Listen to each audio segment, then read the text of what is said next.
Magandang araw, Malacanang Press Corps. At maaari na po akong tumanggap ng inyong mga katanungan. Unang tanong mula kay Tristan Nadalo, Newswatch Plus. Hi, Yusek. Good afternoon. Yusek, Palace has released its initial reaction on the alleged impeachment complaint against President Bongbong Marcos. Siguro po, has he been made aware of these moves, and how ready is he to face claims of betrayal of public trust kung umabot man po sa impeachment complaint talaga? Wala pa nga yung complaint, paano makakapag-ready ang Pangulo? Babasahin muna kung meron mang complaint. At di umano, ito yung nakita na rin natin sa balita, na di umano na may lumapit sa isang mambabatas na mga supporters ng isang politician. So, at mukhang sila ay mga miyembro ng DDS. Okay? So, sa mga supporters po ng Vice Presidente na nagnanais po na magsampa ng impeachment complaint, mas maganda po siguro bago magturo at tumingin sa iba, tulungan muna nila ang idolo nila. Una-una dahil ang usapin dito, ang impeachment complaint ay hindi ito pang media lamang. Hindi ito panakot lamang. Mas maganda po na masagot ang mga issue dahil sinasabi nila ang paglalabas di umano ng balak ng mga supporter ng mga Duterte na magsampa ng impeachment. Sinasabi ng iba, ito para makaiwas di umano ang Vice Presidente sa mga isyung paglustay at mga di umanong pagtanggap ng pondo, milyong-milyong pondo mula sa mga drug lords. So mas magandang masagot po yan. At ang Pangulo naman, handa naman po sa lahat ng pagkakataon dahil siya po ay gumagalang sa konstitusyon, gumagalang po siya sa proseso. Pero kung pag-uusapan po natin ay breach of public trust, dahil nabanggit ito tungkol sa di umanong pagpirma sa GAA. Ang Pangulo po, unang-una, hindi po siya nagnakaw ng pera. Pangalawa, siya po ang nagpapaimbestiga sa mga maaanumalyang flood control projects at maaaring naging sanhi ng korupsyon. Pangatlo, wala po siyang Mary Grace Piatos.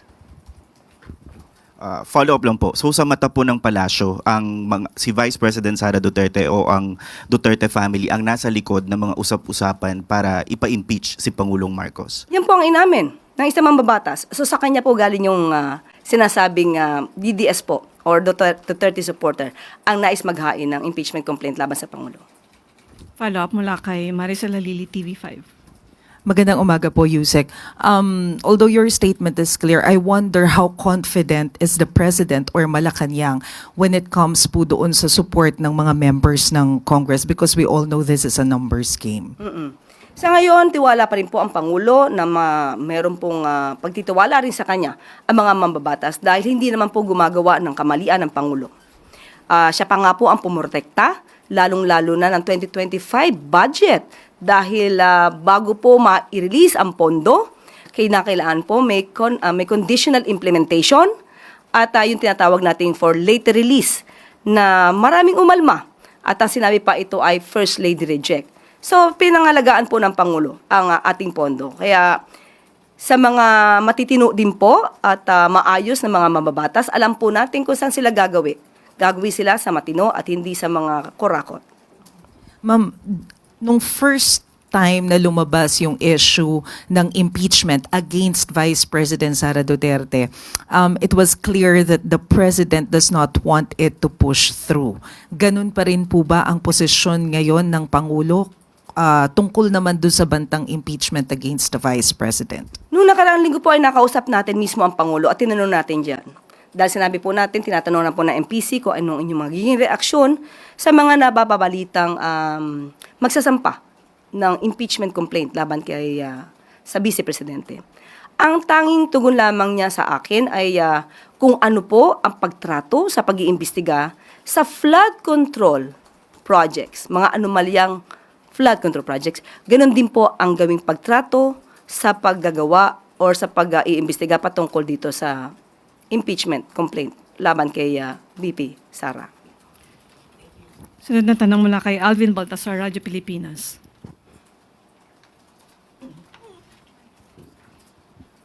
Yusek, good morning.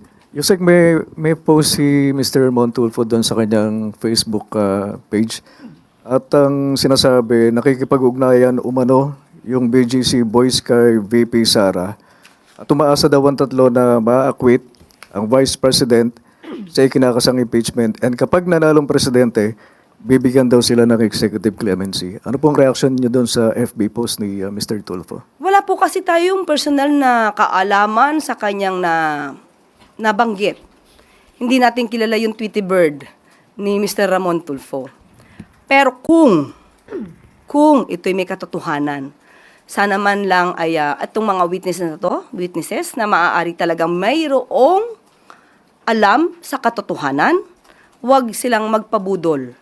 Dahil merong mga nakaraan na umaako, di umano, sa maaari maging kasalanan ng mga kapulisan, pero yung mga kapulisan, ang miyembro ng kapulisan, ang siya nakukulong. So sana wag pabudol, dahil ang kailangan po ng tao ngayon ay katotohanan, maaaring sila pa ang maging susi upang lalo natin mapaglabanan ang korupsyon. At kung sila may makakatulong sa bansa, maaari naman sila maging state witness, depende po sa kanilang qualification. So wag lamang pong pabudol dahil kailangan po sila ng bansa. One more question on my part, Yusek. Anong reaction natin doon sa information na babawiin daw, magkakaroon ng retraction itong sila Hernandez, si Bryce Hernandez at si JP Mendoza sa kanilang affidavit sa naging participation nila doon sa flood control. And lumabas yung information na gano'n doon mismo sa interview ng kanilang abogado, si Attorney Ramon Esguerra. Sa ating pagkakaalam, parang hindi naman yata siya ang abogado ng dalawa, si Attorney Ramon Esguerra. Parang ang hinahawakan yata niyang kliyente ay si Senator Villanueva. Pero hindi naman yata po yung dalawa. Pero still, Yusek, lumabas yung information na babawiin daw ng dalawa yung kanilang ano. So ibig sabihin, nakausap niya na po yung dalawa. Yun ang, O may usapan na po ba sila? yun lang lumabas sa balita. Okay, well, again, wala po tayong personal knowledge on that. Pero muli, sa mga witnesses na maaari makatulong sa bansa, wag po kayong magpaloko dahil baka po lumabas na instant na kayo po ang maligtas dahil sa inyong mga katotohanang isisiwalat, kayo'y magamit at kayo pa ang mapunta sa kulungan. At ang inyong itinuturo na malalaking isda, sila pa po ang makawala. Follow-up question mula kay Ace Romero, Philippine Star.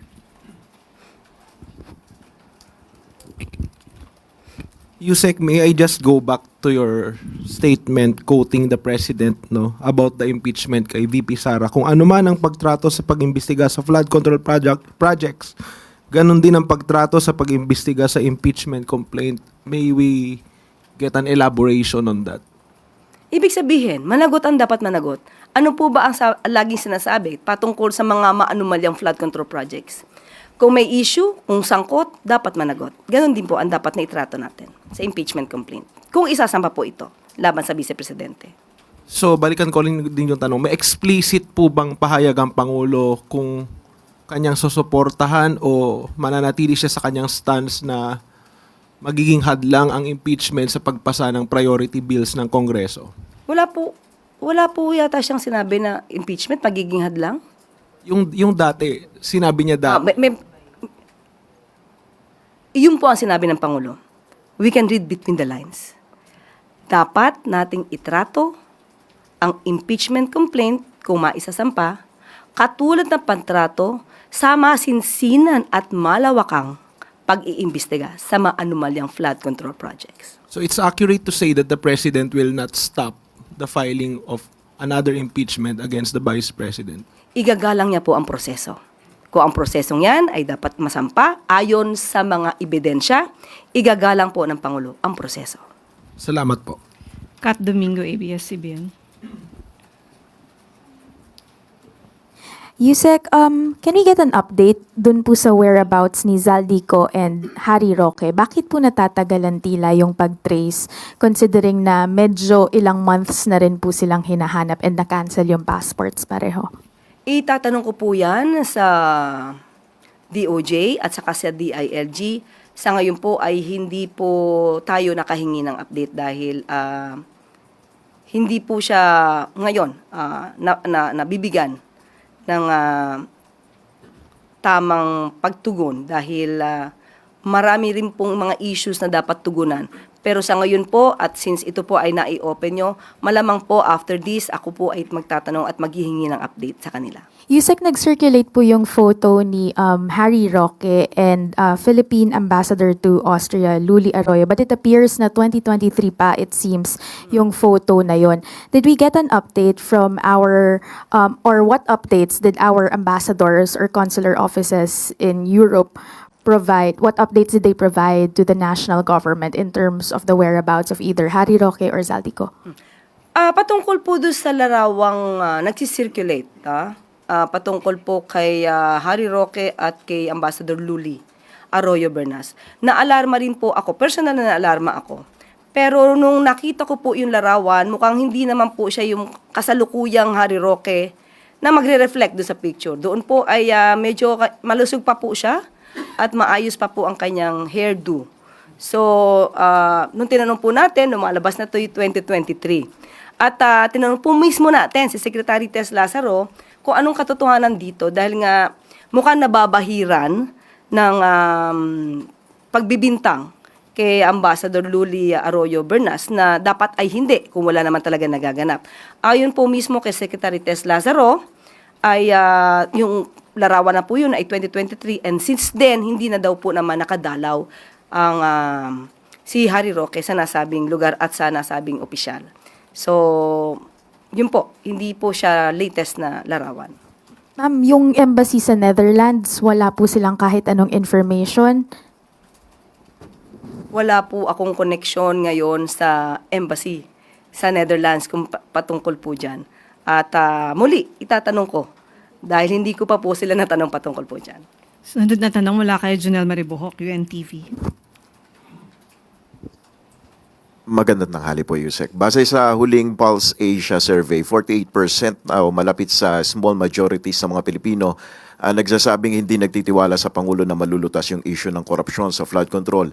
59% naman sa DPWH. Samantala 59% or majority naman ng respondents ang naniniwala na may mapapanagot na government officials. Ano po ang masasabi ng palasyo po? Ibig sabihin, 52% naniniwala na mariresolba ng Pangulo ang issue sa katiwalian.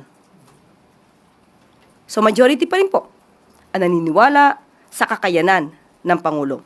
Hindi naman talaga makakaila na ang Pangulo talaga ay kumikilos para masawata ang korupsyon. Sabi nga natin, hindi lahat sa pagkakataon ang Pangulo ay mag-iimbestiga ng korupsyon sa kanyang panahon.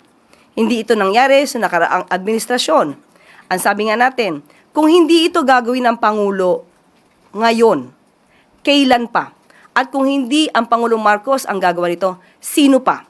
Siya lang naman po ang may lakas ng loob na maapektuhan man ng kanyang administrasyon. Gagawin niya pa rin po ito para sa taong bayan. So, good news naman po ito. 52% naniniwala pa rin at na ang kakayanan ng Pangulo. At ito pa po, 59% ang naniniwala na mapapanagot ang dapat na mapanagot. So, ito po ay positibo dahil alam nila na ang dapat na managot ay maaaring mabilanggo. Sunod na tanong mula kay Julie Baiza, 1PH.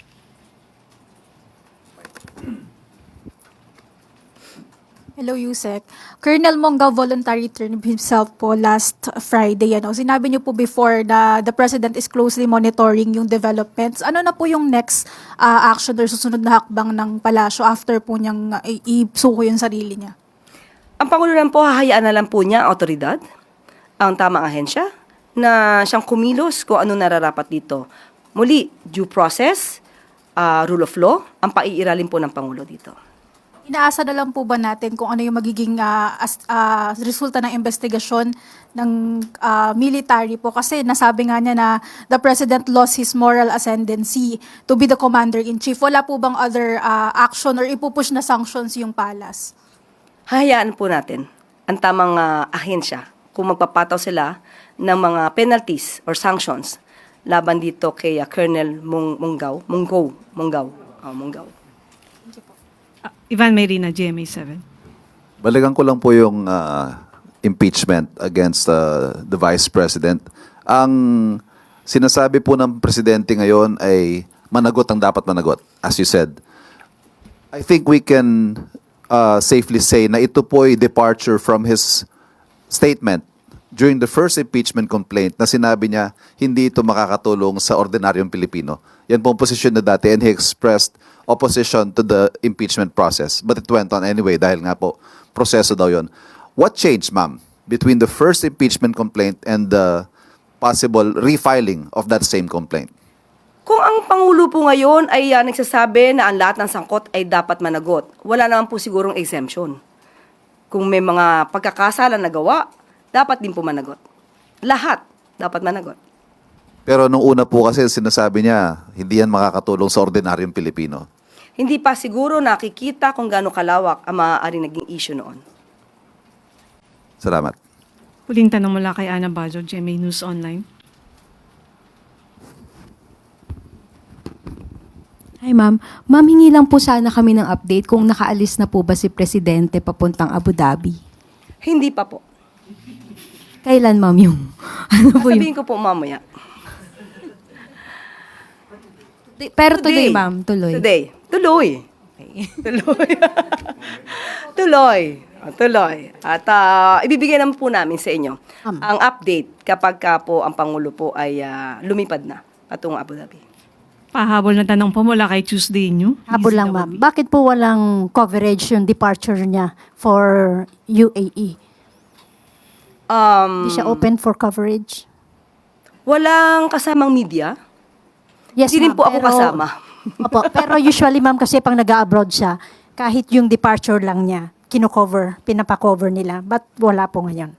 Hindi ko rin po, so ipagpaumanhin, hindi ko po na itanong. Ibinigay lang po sa amin ang detalye kung ano kanyang gagawin sa Abu Dhabi at magpipirma nga po ng mga mahahalagang agreements pati memorandum of understanding. At mamaya malamang po kapag ito po ay nabigyan ako ng impormasyon tungkol dyan, maaari ko pong i-share sa inyo maya-maya lamang po. Padagdag na lang din po, ma'am, kung sino yung kanyang itatalagang Ay, caretaker. opo. Si E.S. Ralph Recto, Secretary of DAR, Conrado Estrella, and Secretary ng DSWD. Apo. Balik sa iyo, Yusek Claire. At dito na po natatapos ang ating press briefing. Magandang araw para sa bagong Pilipinas.